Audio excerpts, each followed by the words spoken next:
It was a big trial in a small town. The trial of the year. People around the world watching the justice system in the low country of South Carolina. The nation's most notorious former lawyer convicted of double murder. Alec Murdaugh became a household name, the ultimate fall from grace.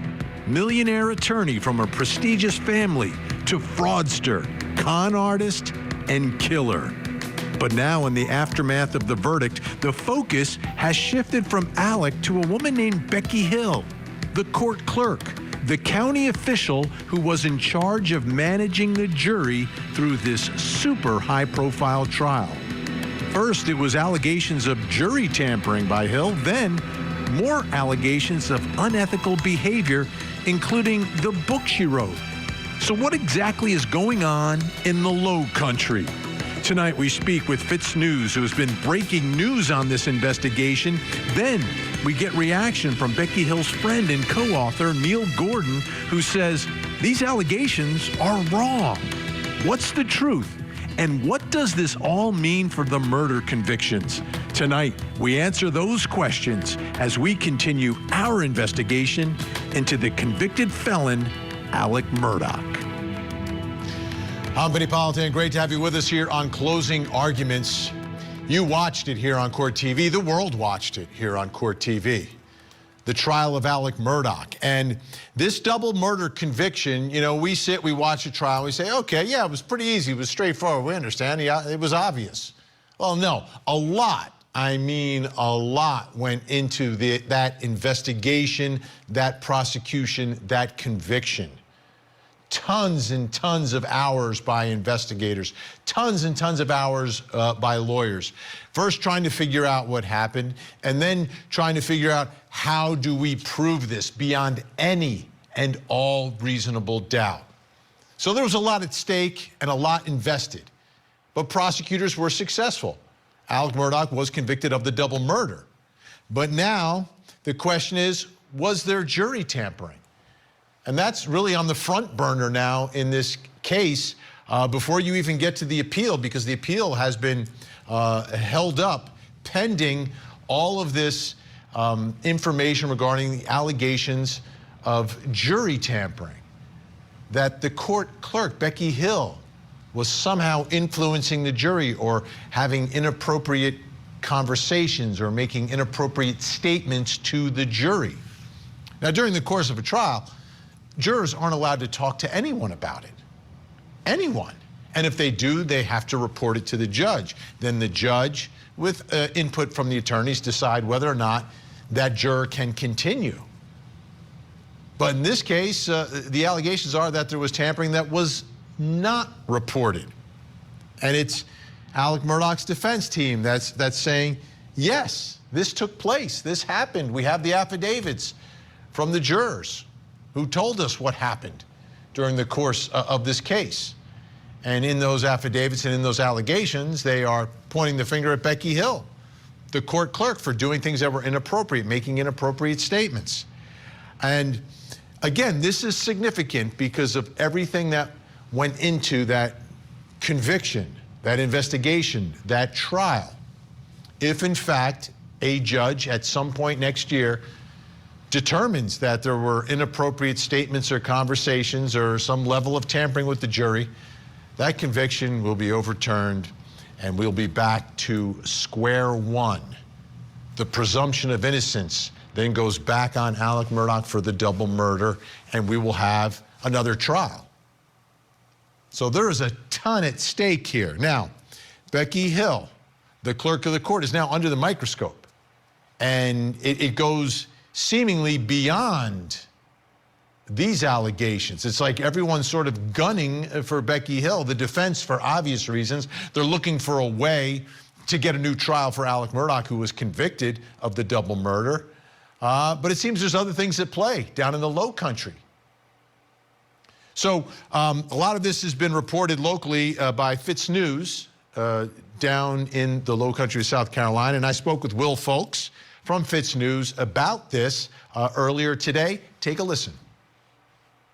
The latest information we've got from down here in South Carolina is that the investigation into Clerk Hill, into her son, the information technology director down there in Colleton County, has been referred by the 14th Circuit solicitor to a state grand jury, which is a significant development, but also a potentially controversial development because obviously the state grand jury was the entity that was investigating Alec Murdaugh on all these financial crimes.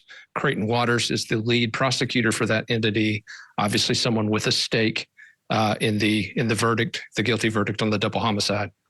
So this referral, there's a lot of conduct that's been discussed relative to Becky Hill. Do we know what specific conduct is at issue here?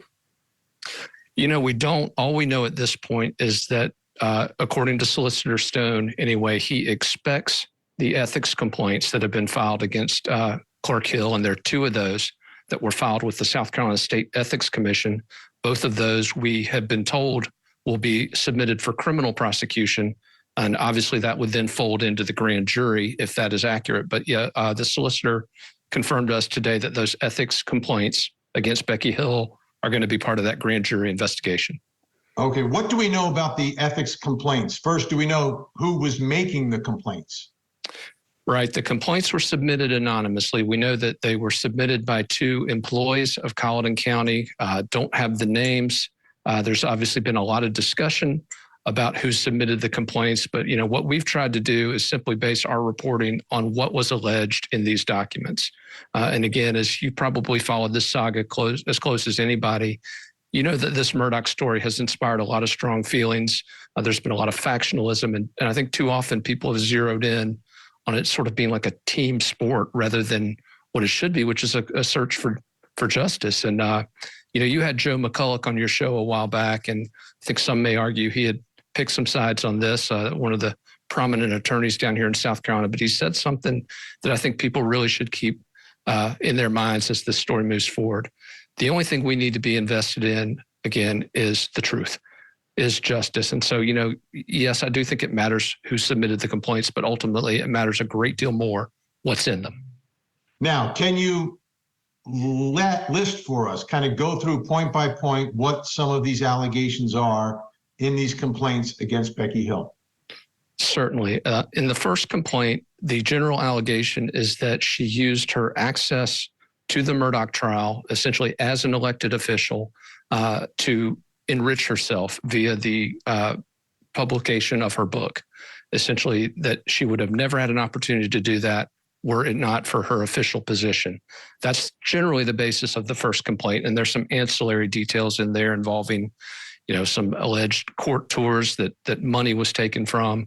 And so that's sort of the basis of the first complaint. The second complaint, at least to me, is much more interesting. It involves 7 different pots of money that flow through the clerk's office down there in Colleton, including 2 federal pots of money tied to child support enforcement actions. And the allegation there is that some of these funds may have been misappropriated by Clerk Hill. What I'm not hearing from you is anything related to what happened with the jury in the Murdaugh trial. So what can you tell us about that? You are a very astute listener. That's correct. None of the complaints, the ethics complaints anyway, which have been submitted and which are going to be part of this upcoming grand jury process, have been related to the jury tampering allegations. And so I think that is very important to point out. But I think the one thing that is very important to consider moving forward is that you've got Becky Hill as a potential fact witness in an evidentiary hearing that'll probably take place within the first 2 or 3 months of the coming year. Once a new judge is chosen by the Supreme Court down here, Becky Hill's going to have to testify at that evidentiary hearing. And if she is either under criminal indictment or if she is still at the middle of the swirling investigation, that could adversely impact her credibility as a fact witness at that evidentiary hearing. The other thing that I do think is significant, though, while there is no nexus between these allegations and jury tampering, the motive for the jury tampering, i.e. the book, the notion that she wrote this book and needed a guilty verdict to get this book published and become famous, that is at the heart of one of those complaints. So there is it's not a direct nexus to the jury tampering allegations, but certainly to the motive for them. What I've been told about this book is that it was not a moneymaker. It was a money loser. It was self-published. They're in the hole. What have you heard about that? And is that any part of what this complaint talks about? Are they talking about really real dollars here, or the opportunity for money?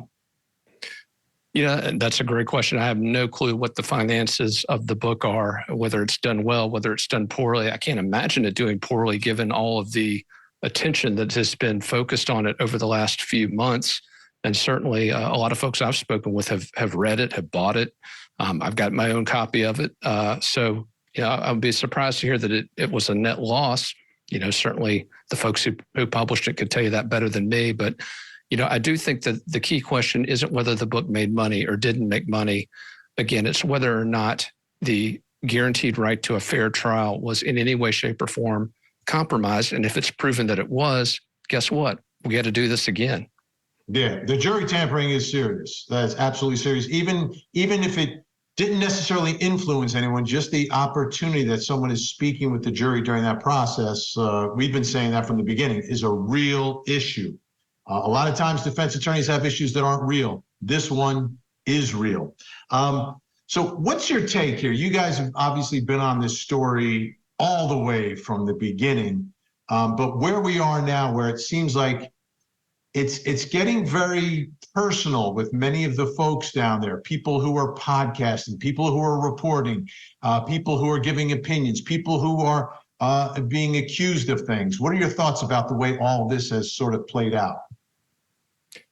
Yeah, it's disappointing. It's very disappointing. And, we even the last couple of days, as we've been publishing a lot of these stories, folks have even come down on us and, really been critical. And I understand that. I don't begrudge somebody for being mad when their name is mentioned in an unflattering way. But, I think from the beginning of this process, we do a show, Vinny, every week here on Fitz News called The Week in Review.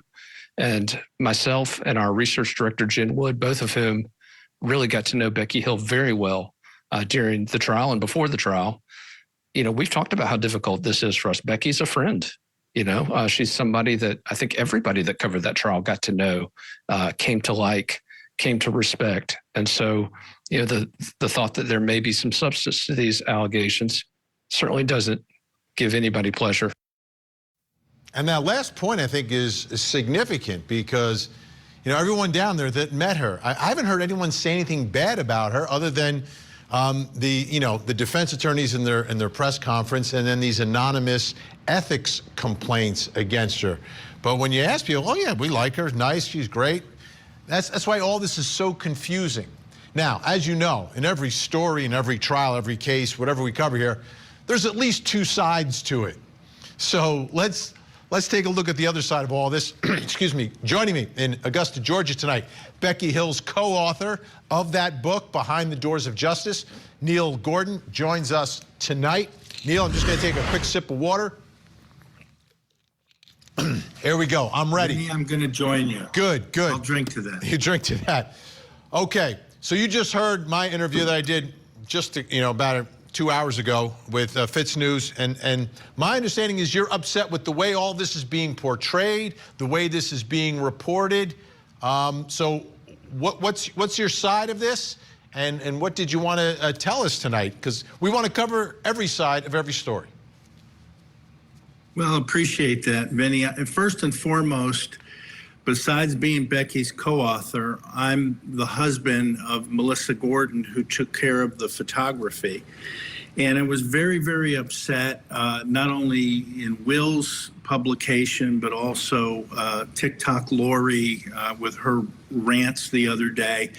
Very, very unfactual. And the thing that I didn't appreciate is they both have a way to get in touch with me.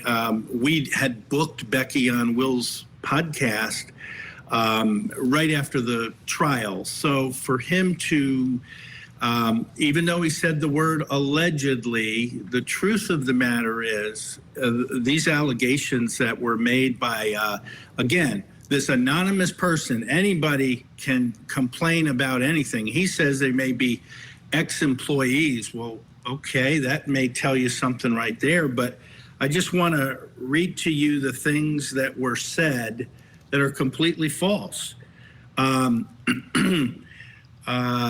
It was said that Melissa was allowed in for 30 straight days, bypassed all the lines, was able to go in, bring her camera, take whatever photos that she wanted, had access to take photos of Alex in the lockup through the security cameras and all of that. Well, number one, I should know she was there 4 days. 4 days. And again, Melissa Hill. is your wife, right? That's right. And she also She's took, my and I'm wife, looking at the book here, and she took some of the photos in the book. Okay. That's correct. And they were taken outside. She was not allowed, as you know, Vinny, Court TV was the only broadcasting entity that was allowed to take video inside the courtroom. And I believe the Post and Courier, which is an excellent news organization out of Charleston, was the only ones allowed to take still photographs inside. So let's debunk that right away. Okay. Melissa On did that not point, take any on that photos. point, Neil, there is the one photo though, right? I want to put this up so you can respond to it. Again, from Fitz News. In the Post, there was a digital image, and this is from the anonymous ethics complaint. There was a digital image of Alec Murdaugh resting on a bed with a book inside of a holding cell. This post was uploaded by Melissa Gordon, photographer of Behind the Walls of Justice. Gordon stated this image was taken from the security camera monitor during the deliberations and minutes before Murdaugh's conviction. This shows Becky Hill permitted Gordon unimpeded access to the Colleton County Courthouse and facilitated her in taking digital images that no other citizen was permitted to have. Gordon was also allowed into the courthouse every day of the trial, even though it was admitted there was a limited amount of seating. That entrance was first come, first serve. Okay, so would like you to respond to that. Absolutely. 100% false.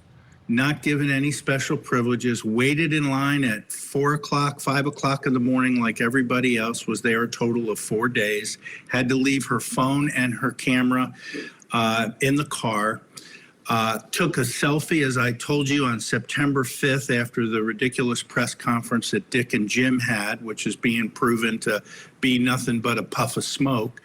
I mentioned there on that program that Melissa and Becky took a selfie, which I sent to you. I don't know what you have, but we found it, and it was time stamped for March the 1st at 9:02 in the morning. There it is, or 9:04 in the morning. 9:04. That was, honest to God, hand to God, the first time Melissa met Becky, took a selfie. I sent you some video. Melissa accidentally had her cell phone on record, and they had an exchange. Melissa asked her some questions, and at the end, very end, she said, "You're Becky, right? I'm Melissa," and then it cut off. But that's the first time she met. So the thought of her planning this with Becky or whatever is absolutely ridiculous. Listen, she got hundreds and hundreds of photos since after the trial and even before the trial for our book. I have no idea who sent her the photo or what have you, but she did not take that photo. She was not allowed to have any recording device in there. And again, we're talking about Alec Murdaugh resting on a bed during jury deliberations. That photo of the security camera, you're saying Melissa had nothing to do with it.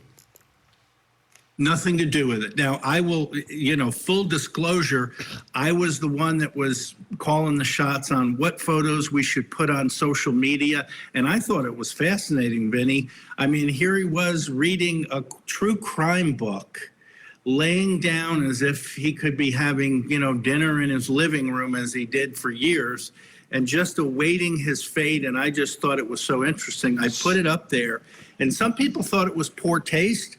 Some people thought it was doctor But here's photo or the whatever, issue. and then The issue was who took the photo? So someone sent it to you, right? Have you gone back in the records to see who sent it? Not to me. No, absolutely not to me. Melissa took care of all the photography, and all the photos came, and this was probably about 5 months ago. So I don't know. If this is part of the investigation, we'll dig through it, and we will respond to the investigation. And it would seem pretty simple. But I don't have an answer for you. Yeah, pretty simple to investigate. I mean, just take a look. If there's an email where all this was coming, search the images, you'll find out who sent it and I couldn't when they find it. sent it. I did check on my phone. I couldn't find anything. So I'm honestly not sure about that. But so this was all part of it, and basically she got lumped into this. And the part that really concerned me, I mean, Will has done some good reporting on things. He had a good story out today that may go to the grand jury. But man, it's just a simple code. What you said at the beginning, there's two sides of the story. Pick up the phone before you put in there that some anonymous person said Melissa was there for 30 days and got special treatment. That does give somebody the impression that something nefarious was going on, which there wasn't. So look at that being so inaccurate. Then you got all this other stuff. Let's do this, Neil. Let's do this, Neil, because you mentioned lawyer Lori on TikTok. When we come back, she's going to join us. So you got a bone to pick with her. You let her know. She'll respond. We'll get to the bottom of all of it. I know you've been going back and forth on social media a little bit. We'll do it in person. We're going to do that. Plus, coming up next hour. In Sarasota County, Florida, shocking new allegations revealed in the murder of Gabby Petito by her former boyfriend, Brian Laundrie. Gabby's parents are suing Brian's parents, and now new court filings revealing what the Laundries knew and when they knew it. We have all the latest. They could have made an anonymous phone call and said where the body was located, and that would have helped this situation tremendously. They knew, starting on August 28th of 2021, that Gabby was dead. Hannah Payne witnessed a hit and run. Now a man is dead, and prosecutors are accusing her of taking the law into her own hands. Either she or he fired the trigger in some kind of a struggle over the pistol. The officers generally ask who fired a shot, and she makes statements to both of them admitting it was her. Bizarre set of circumstances. But will the jury see her actions as murder? The car crash vigilante trial. Live coverage Tuesday, 8/7 Central on Court TV.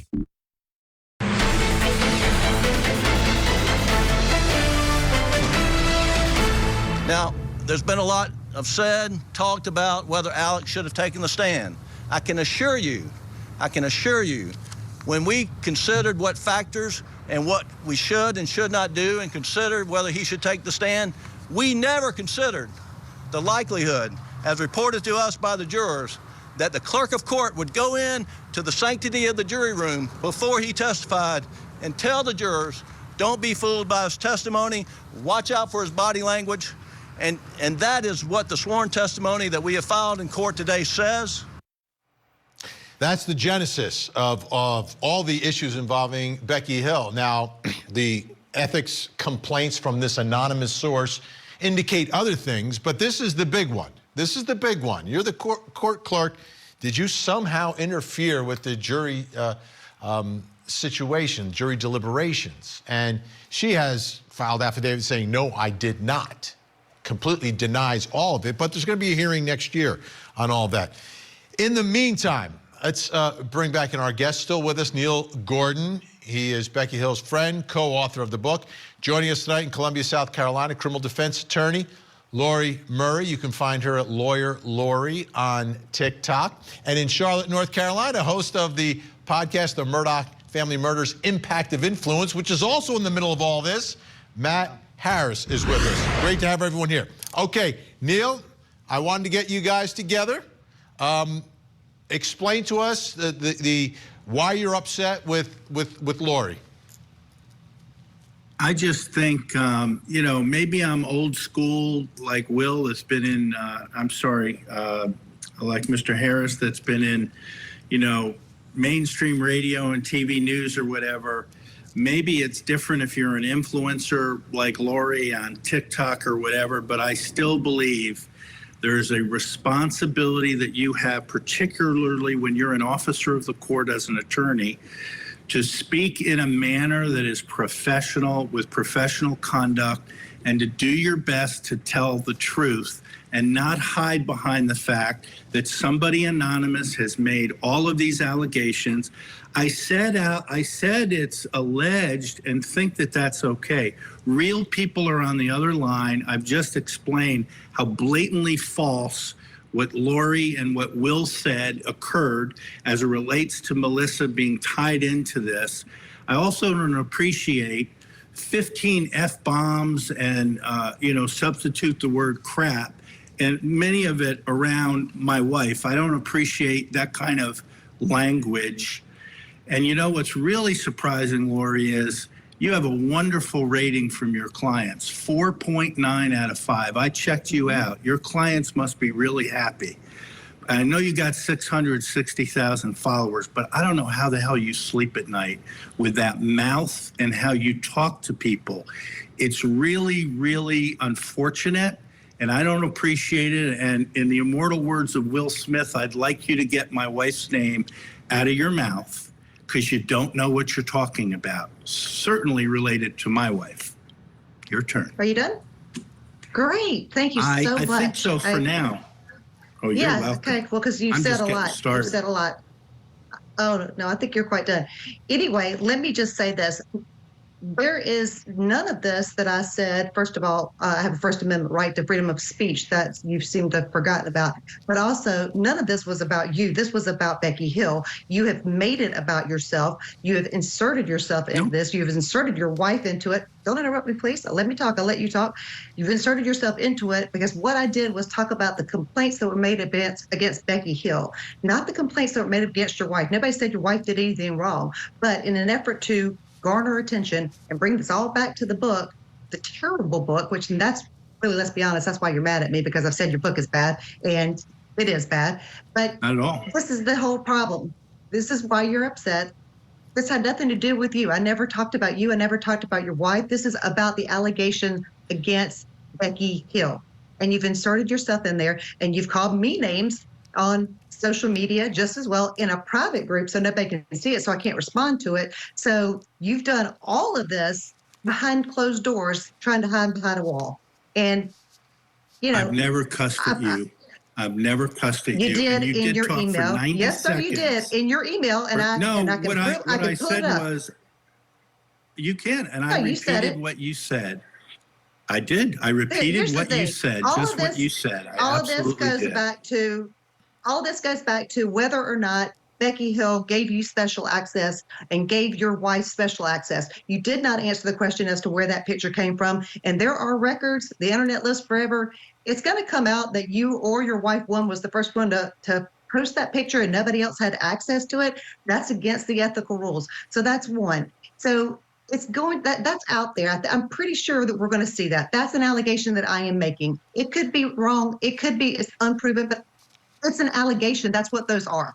Either way, I haven't seen anybody else post that picture except for you guys. And also, this comes down to when did Becky start writing this book? When did you start having contact with her? Because if she was doing it on the Clerk of Court's time in the courtroom, then that is a violation of the ethical rules. So the allegation is if she was writing that, I'm not done. If she was writing this while she was in the courtroom or doing her Clerk of Court duties, then that would seem to be unethical because she's getting paid to be the Clerk of Court, not to write the book. And if you wait and talk to Matt Harris, who's going to come up next, you're going to find that Becky herself admitted that she started writing this book while she was in the courtroom.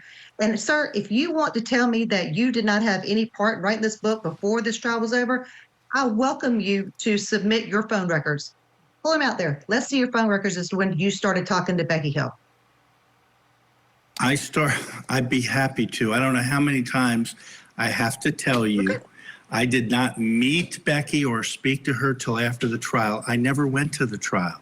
My wife did. She went 4 times, not every single day like you reported, without the use of the word allegedly for 90 full seconds. You berated my wife and tied her in. In a video that you published again yourself.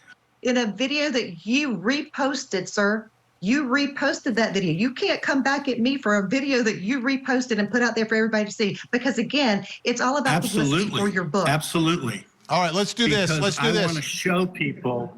Okay, let me just do this because I want to get Matt Harris in here. Matt, I want to put something on the screen. This again is from the Ethics Commission complaint, anonymous, from FITS News. We got this.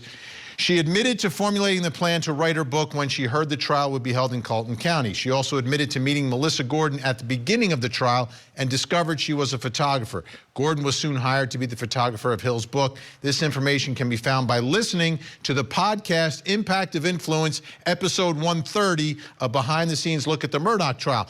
Let's take a quick listen to a piece of that great podcast. Here's Becky Hill on the Impact of Influence.